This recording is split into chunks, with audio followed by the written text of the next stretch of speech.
Bonjour à tous, j'espère que vous allez bien. On se retrouve aujourd'hui pour une vidéo sur Camilla qui se confie pour la première fois sur la dépression qu'elle a vécue ces derniers temps. Je ne sais pas si vous avez suivi, mais la jeune femme a posté il y a quelques jours une story d'elle en larmes. Visiblement à bout, elle avait confié en avoir marre de tout garder pour elle. Finalement, hier soir, la femme de Noré a décidé de prendre la parole pour raconter tout ce qu'elle a vécu ces derniers mois. De ses problèmes de couple aux critiques suite aux 50, en passant par ses gros problèmes d'argent et ses soucis avec son agence, Camilla dit vraiment tout. N'hésitez pas à vous abonner à la chaîne si ce n'est pas déjà fait et à liker et commenter cette vidéo pour me soutenir. Merci beaucoup et à très vite pour une nouvelle vidéo. Je suis enfin posée. Du coup, pour parler de ça, je me suis pas mise face cam, c'est volontaire. Je suis plus à l'aise comme ça. Et écoutez, je suis passée, je ne vais pas passer par 40 000 chemins, mais je suis passée par une phase d'énorme déprime durant plusieurs mois. Et quand je posais des mots là-dessus et que j'essayais de comprendre le mal-être que j'avais, je me suis tout simplement rendu compte qu'il s'agissait bel et bien d'une dépression. Et c'est vrai que c'est quelque chose dont on ne parle pas forcément, parce que d'en parler, on a l'impression de plomber tout le monde avec soi. De le garder aussi, on se consume en fait de l'intérieur. Et c'est quelque chose de très très très difficile à vivre. Il y a des choses qui devraient rester normalement de l'ordre du privé, comme ce qui vient de se passer là. J'ai eu énormément de personnes qui se demandaient pourquoi je disais pas tout, pourquoi je rentrais pas dans tous les détails. C'est tout simplement parce que c'est des choses qui ne se racontent pas. Voilà, c'est des choses qui restent quand même privées. Et on a le droit de péter des câbles de façon publique, sans forcément trop en dire aussi, et trop étaler certaines choses qui peuvent surtout causer du tort à grand nombre de personnes, quoi. Mais là, en l'occurrence ici, vu que c'est des choses qui me concernent, ça ne concerne que moi d'ailleurs, sur des choix que j'ai pu faire, que j'ai pu avoir, que je regrette énormément, et qui m'ont plombé. Donc je vais vous les énumérer, et essayer d'être claire, concise, et de vous donner surtout les meilleurs conseils pour se sortir la tête de l'eau. Voilà.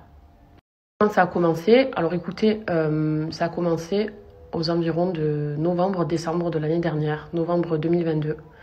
Et la première chose que j'ai énormément regrettée et qui, je pense, a commencé à me plonger dans cette phase difficile, ça a été mon retour en télé.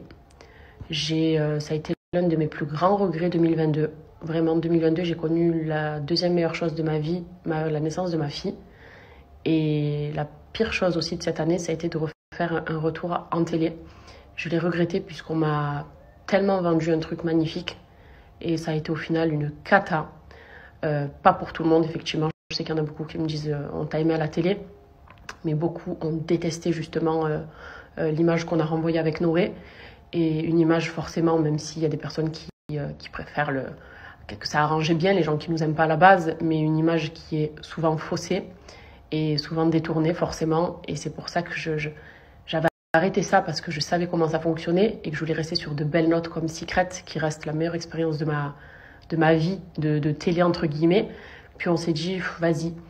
En fait, de vous à moi, c'est vrai que je sortais de 2 accouchements, de 2 grossesses très rapprochées, d'une routine de bébé, maman, et on s'est dit, écoute, pourquoi pas, on nous propose une nouvelle émission, ça peut un peu nous casser de cette petite routine qu'on est en train de mener, ça peut être pas mal, allez, acceptons la proposition. Sauf que j'aurais jamais dû, et je l'ai tellement regretté. Les haters de télé, c'est des haters qui sont très différents de mes haters de tous les jours, dans le sens où c'est vraiment des très très très jeunes ados, ou alors de très très très vieilles personnes. Donc c'était des personnes de 12, 13, 14 ans qui se sentaient pousser des ailes forcément en nous harcelant du matin au soir, ou alors des vieilles de 65, 70 ans qui, on voit le profil, qui regardent la télé tous les jours, qui sont très très fans de certains programmes, et à qui on a du coup pas mal dérangé, puisque forcément on allait à l'encontre de beaucoup de choses. Enfin bref, on se comportait comme on avait envie de se comporter. On jouait parce qu'on fait des jeux, on sait que c'est absolument pas la vraie vie et qu'il faut jouer et être plein de petites stratégies, entre guillemets. Ça, on nous l'a beaucoup reproché. Puis après aussi, Nono avait réglé certains comptes, puisqu'on raconte pas tout forcément, et ça nous cause du tort aussi de pas trop raconter, parce qu'on comprend pas parfois notre comportement. Mais c'est aussi des choses que voilà, on n'a pas forcément envie d'étaler pour, encore une fois, causer du tort. Sauf que parfois, on aurait dû se protéger et dire plutôt les choses pour qu'on nous comprenne. Mais bon, c'est pas grave. Mais en tout cas, ça m'a tellement causé de tort parce que c'était une période, encore une fois, où j'avais des enfants bébés. Donc, j'étais encore dans une phase de jeune maman. Et de recevoir autant de haine, en fait, ça a été très compliqué. Et surtout, la chose qui fait que ce soit mon plus grand regret, c'est d'avoir laissé mes enfants pour justement ces tournages télé. Et on me l'a reproché, et de vous à moi, c'est une sorte de mea culpa que je fais aussi, mais que je me fais à moi-même, c'est que je l'ai énormément regretté, parce que c'est pas le regret de mes enfants avec leur grand-mère, et ça franchement, c'est même tout bébé, je les laisserai encore à leur grand-mère, puisque c'est la base, et c'est un lien familial et ils profitent ensemble, mais ce que je veux dire, c'est que j'aurais préféré partir en vacances et les laisser avec leur grand-mère, au final, que de me relancer dans ça. On pleure pas du tout même, mais voilà, très sincèrement, j'ai eu énormément de regrets et c'est ce qui a déjà fait à me faire broyer du noir, puisqu'on était ici sur Dubaï, donc déjà loin de nos bases et de nos proches, et recevoir toute cette haine en fait, qu'on nous ait collé de fausses images, même s'il y en a qui s'en persuadent encore jusqu'à aujourd'hui, j'en ai rien à faire. Mais je sais très bien comment on est avec Noré et ça a été vraiment quelque chose de cata pour nous. Et je l'ai super mal vécu. Et en fait, c'est ce qui a commencé en fait à me chambouler, à me mettre dans cette déprime. C'est ce qui a, on va dire, ouvert le bal. Voilà. Donc voilà comment on a commencé à creuser ce trou. Et ce trou dans lequel j'étais. Ensuite, donc j'étais toujours très mal. Toujours pas bien. Et puis l'isolement aussi, le fait d'être loin de ma famille, tout ça, ça arrangeait pas les choses. Alors on a eu une petite lueur dans cette galère, c'est qu'on a acheté un bien ici à Dubaï, une sublime maison, une maison magnifique en construction qui est censée se terminer, les travaux se terminent en 2025. Donc c'était vraiment un très gros projet parce que c'est une maison qui vaut quand même pas mal d'argent et on s'est dit que c'était le projet de notre famille, projet de nos enfants, projet dans lequel forcément on a beaucoup investi et tant financièrement qu'avec le cœur, parce que j'avais des étoiles dans les yeux de me dire waouh, j'aurais jamais cru avoir un jour une maison comme ça. Donc on était tout gai, on s'est dit tu vois, l'année au final elle se finit quand même plutôt bien, malgré la phase qu'on traverse, malgré qu'on soit pas bien, malgré qu'on se sente seul, malgré qu'on voit le comportement de plein de personnes changer un petit peu vis-à-vis de nous. Mais c'est pas grave, on a cette belle opportunité. Et en fait, les choses elles ne sont pas passées comme prévu. Voilà. On arrive à la deuxième cause de ma déprime, de ma dépression, c'est que ce projet-là nous passe sous le nez. Il nous passe sous le nez pour des raisons qui sont indépendantes de notre volonté malheureusement. C'est parce que la société avec laquelle je travaillais était associée avec une autre société et c'était une société avec énormément de dettes. Une société qui a causé beaucoup de tort à un grand nombre de personnes et j'ai été un dommage collatéral de tout ça. C'est qu'il y a eu beaucoup trop de retard de paiement, beaucoup trop de retard perpétuel qui ont fait que on n'a pas pu mener ce projet à bien. Et c'était clairement le projet d'une vie. Hein. Et on était tellement contents et à cause de ces problèmes-là, qui encore une fois sont indépendants de ma volonté, ça nous est passé sous le nez. Et du coup, tout ce qu'on a investi, voilà. Il faut savoir que Dubaï, c'est très compliqué. Dubaï, c'est très différent de la France pour plusieurs raisons. Et surtout, ici, ça ne blague pas. C'est-à-dire que si tu ne suis pas ce sur quoi tu t'es engagé, tu peux avoir de très gros problèmes. Et je fais encore référence à ce qui s'est passé il y a quelques jours pour que vous puissiez comprendre dans les grandes lignes. Voilà, comme ça, vous savez. Et au final, j'ai pété un câble et je me suis dit que ce n'était pas possible. Pas possible que nous, on fait en sorte d'eux et que quand ça ne suit pas derrière, des projets comme ça s'écroulent en fait. Ça m'a plombé, ça nous a plombé avec Noré. Parce que c'était un projet pour nos enfants surtout, et ça a été dur, Beaucoup qui pensent qu'il s'agit d'une seule et même personne, mais croyez-moi, c'est pas qu'une seule et même personne, c'est des boîtes en fait qui ont mal fonctionné, qui ont fait des problèmes à beaucoup d'autres personnes aussi, encore une fois j'insiste. Mais moi ça m'a plombé parce que je me suis dit que c'était pas normal que de travailler tout le temps et au final de ne rien recevoir, et au détriment carrément de nos projets et de cet achat sur lequel on a investi, puisqu'ici c'est des paiements plans, pour vous la faire courte, en gros c'est comme des sortes de facilités de paiement sur 3 ans, voilà, on a commencé à payer il y a un an et la maison devait être à nous en 2025. Sauf que elle ne sera pas à nous puisque c'est tombé à l'eau. Voilà, donc ça a été aussi une profonde tristesse et déception parce que tu te lances sur un projet dans lequel tu mets beaucoup d'argent et au final ça tombe à l'eau. Parce que voilà, ça ne suit pas derrière, ça a été très dur. Je vous raconte des choses là très personnelles, mais comme ça peut-être que vous comprendrez aussi certaines fois, je sais pas. Mais j'ai envie d'en parler tout simplement. Voilà. Ensuite, il y a eu février.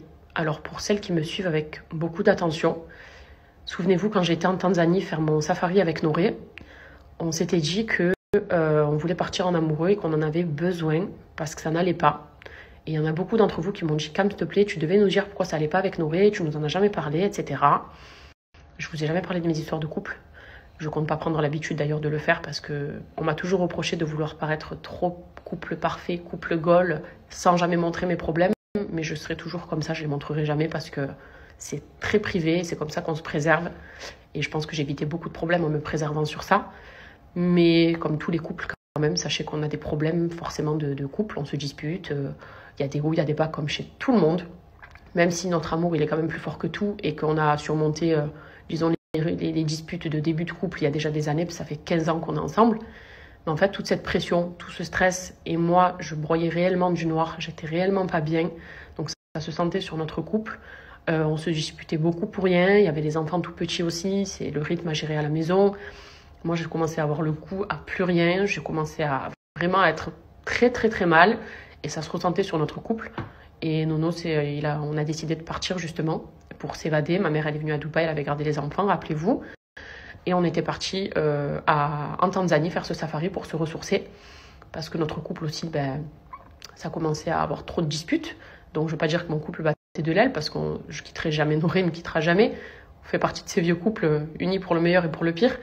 Mais la dépression se sentait dans mon couple. Et c'était encore plus dur. C'était très compliqué à gérer. Très compliqué réellement. Pour vous récapituler, dégoûtée d'avoir repris de la télé. En plus, c'était une diffusion sur 6 mois. Ce qui veut dire que je savais que jusqu'au mois de mars, on allait passer tous les jours. Donc toujours pareil, je me disais quand est-ce que le regret de ma vie en fait d'être revenue là-dedans. Ensuite, la maison qui nous passe sous le nez, très gros coup dur. En plus de se dire qu'il faut récupérer notre argent, ici c'est très compliqué. Dégoûté et des disputes tout le temps avec Nono à cette période-là parce que le pauvre, j'étais difficile à gérer aussi.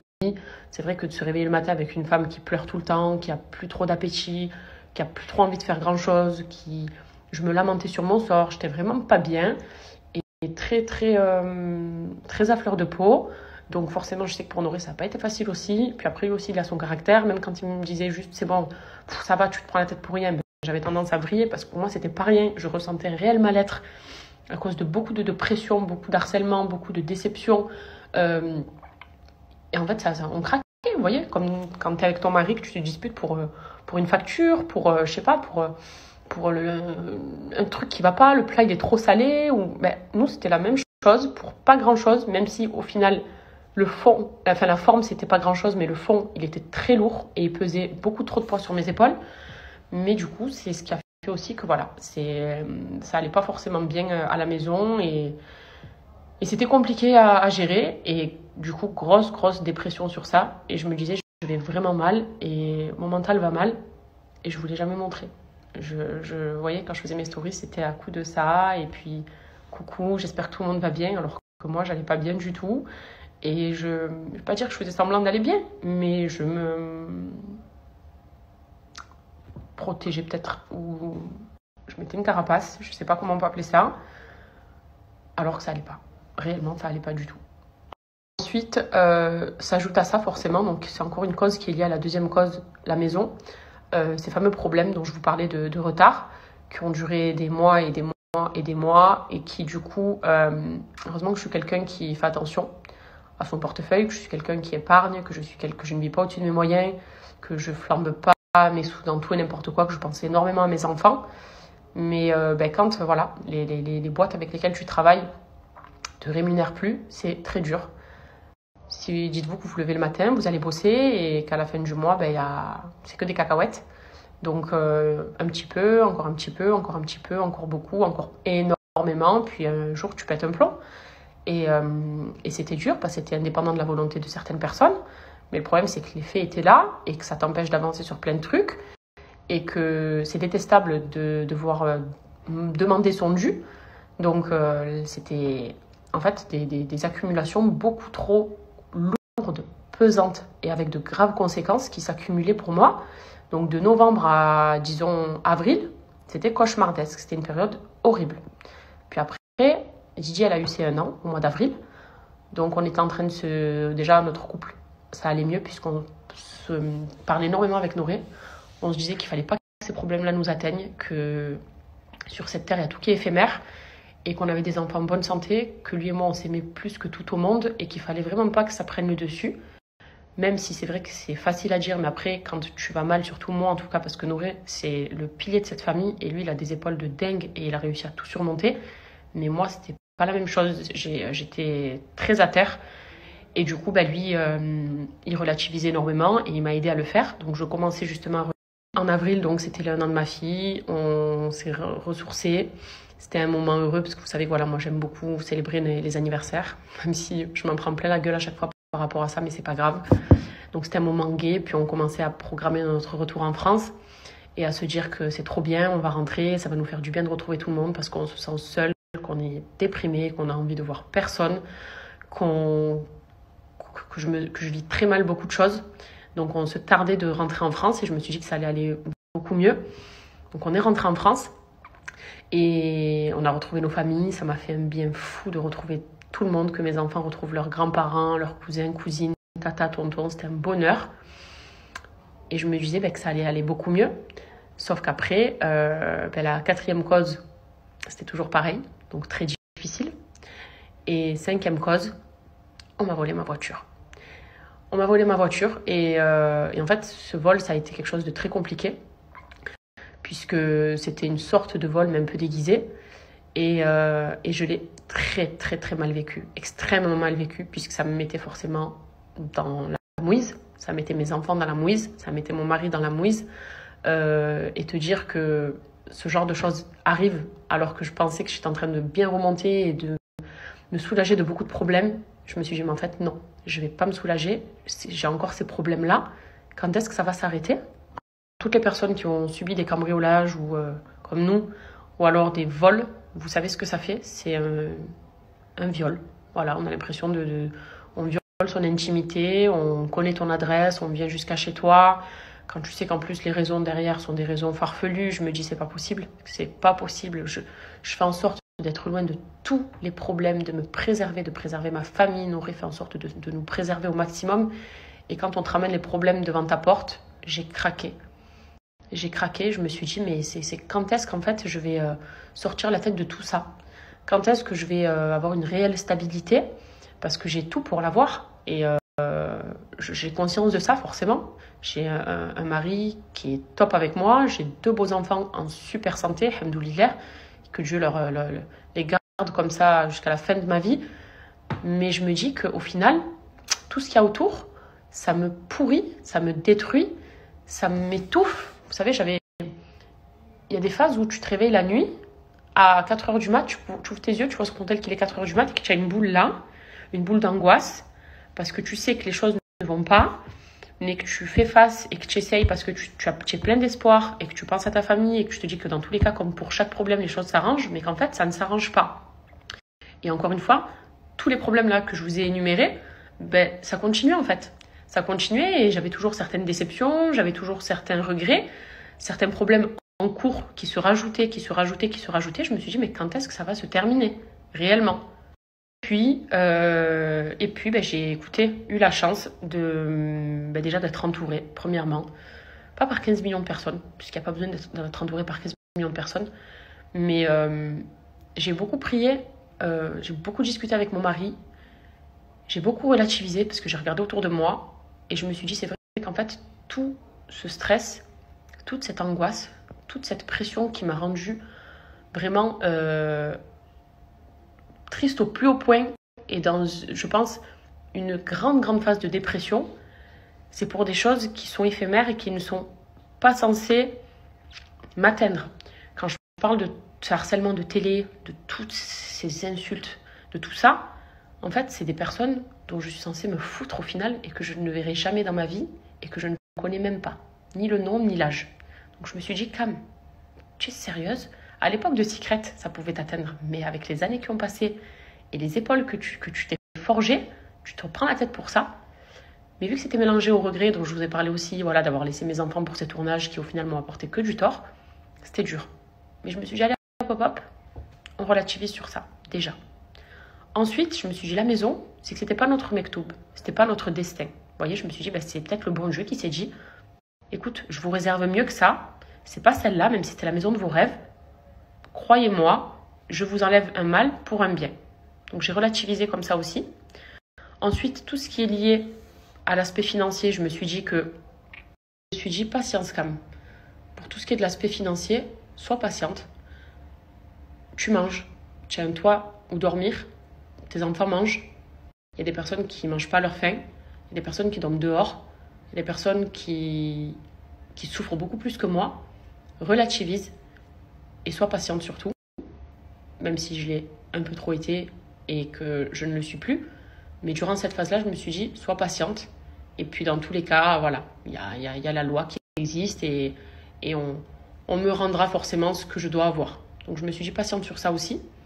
Le vol de voiture, je me suis dit que ça aurait pu être pire. Je me suis dit qu'on aurait pu rentrer chez moi, on aurait pu subir des braquages, mes enfants auraient pu subir d'autres choses, Noré aurait pu... Il y a tellement, vous savez, quand des agressions, maintenant les agressions elles sont graves. Vous voyez de quoi je vous parle?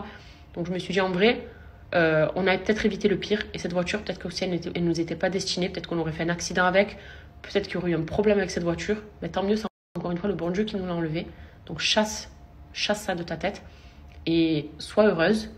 Tu as tout pour être heureuse, donc arrête de te morfondre sur des choses qui sont éphémères.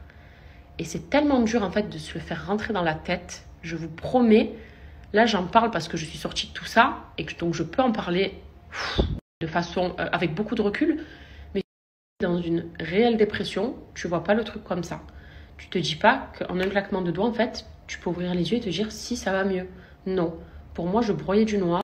Pour moi, il n'y avait rien qui allait. Je ne savais pas comment j'allais m'en sortir. Je ne savais pas si j'allais avoir à nouveau de la chance.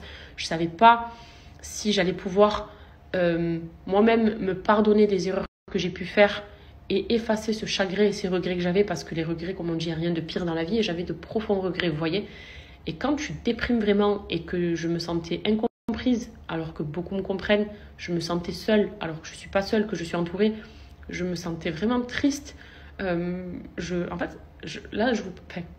je ne pleurais pas, rassurez-vous, mais je vous jure que l'émotion, elle remonte parce que, en fait, il faut s'aimer soi-même.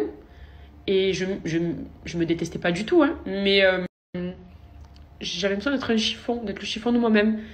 Alors que j'aurais dû prendre soin de moi et j'aurais dû ne pas laisser les choses durer autant de temps parce que ça a duré des mois, en fait. Ça n'a pas duré 1 mois ou 2 mois, ça a duré vachement longtemps. Et j'avais peut-être pas le courage déjà de faire ces stories-là, jamais de la vie, mais j'avais pas le courage aussi de me poser, de dire je suis en dépression, il faut m'aider. Je l'ai fait tard. En fait, je l'ai fait, j'ai dit à Noré, écoute, il faut que je te parle.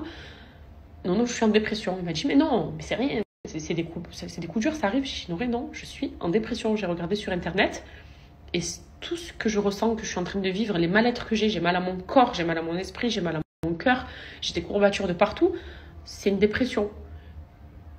Et ça m'a choquée parce que je pensais que la dépression, ça arrivait vachement tard, ou ça arrivait vraiment quand on était malade, ou que ça arrivait quand on était peut-être maltraité, ou que ça arrivait quand on avait perdu la perte d'un enfant ou autre. Mais en fait, non. Ça arrive et ça frappe à n'importe quelle porte, c'est chez n'importe qui. Et même quand tu es censé aller bien, ça te tombe dessus. Là, du coup, c'est l'émotion qui m'a gagnée, mais rassurez-vous, j'en suis ressortie extrêmement forte. Extrêmement forte. Et c'est d'ailleurs pour ça, pour encore une fois que vous me compreniez peut-être un petit peu mieux, parce qu'il y en a beaucoup qui n'arrivent pas à comprendre, j'ai pété un câble il y a 3 jours parce que je me suis dit c'est hors de question que je replonge là-dedans. J'en ai trop souffert, j'en ai trop pleuré, j'en ai trop bavé. C'est trop dur d'être en dépression et de s'en sortir alors qu'on est mal, qu'on est mal du plus profond jusqu'à nos os. J'avais mal même dans mes os. C'est vous dire à quel point c'était profond. J'avais mal dans mes os. Et Et je m'en suis sortie parce que j'ai la chance d'être entourée et parce que je suis croyante et parce que surtout j'ai voulu relativiser et je me suis dit stop, tu peux pas, on n'a pas le droit de se plaindre. Et même si je me plaignais pas ouvertement, mais je me plaignais à moi-même, je m'en voulais à moi-même, je cogitais trop, je réfléchissais trop pour rien, je me privais de trop de choses, je gardais tout en moi, j'ai jamais su extérioriser les choses, alors que il suffit juste de tirer le rideau et de voir. C'est vraiment pour ça que j'ai craqué et je me suis dit je ne replongerai pas là-dedans. Je ne veux pas repasser des nuits à pleurer, à angoisser, à perdre l'appétit, à me disputer avec Noré du coup, parce que voilà, on se comprend pas, il me comprend pas, il comprend pas pourquoi je suis aussi mal. Mais moi en fait, il y a tout qui s'est enchaîné, c'est pour ça. Il y a tout qui s'est enchaîné et tu sais, quand tu as des regrets sur trop de choses et que ta famille, elle est au milieu de tout ça et que du coup, tu t'emmènes les pinceaux dans tout parce que il se passe ça, plus après ça, plus après ça, plus après ça, j'ai craqué et je me suis dit c'est hors de question que je recraque. Ça m'a marqué tout ce qui s'est passé réellement et je me suis dit non, je ne laisserai personne me refaire vivre ça, m'empêcher de dormir la nuit, me réveiller avec des angoisses. Non, c'est pas possible. Je suis en bonne santé, je peux pas me laisser je peux pas me laisser crever de l'intérieur en fait, réellement, parce que c'est des mots durs, mais quand tu es dans une phase très très compliquée, tu as l'impression de te laisser pourrir, vous voyez. Et ça, je me suis dit que c'était hors de question. Et c'est d'ailleurs pour ça que j'ai craqué. Voilà, c'est pour ça que j'ai craqué. Et que ça m'a mis une vraie claque. Parce que j'ai pris des décisions suite à ça. Ma vie professionnelle, en tout cas, va changer du tout au tout. Que je compte renaître, en fait, de ce point de vue-là. D'un point de vue professionnel. Et changer totalement d'optique. Changer sur plein de choses. Parce que j'avais peut-être besoin, encore une fois, de cette dernière claque, de cette dernière avalanche d'angoisse pour me dire non, stop. Là, c'est la Cam qui s'est relevée. Là, c'est la vraie Cam qui, du coup, est prête et capable surtout à surmonter plein de choses parce qu'au final, je m'en sers comme une force de cette dépression. Ça m'a mise plus bas que terre, mais ça m'a montré que c'est pas du tout la vie que je voulais et que c'est pas dans ma nature.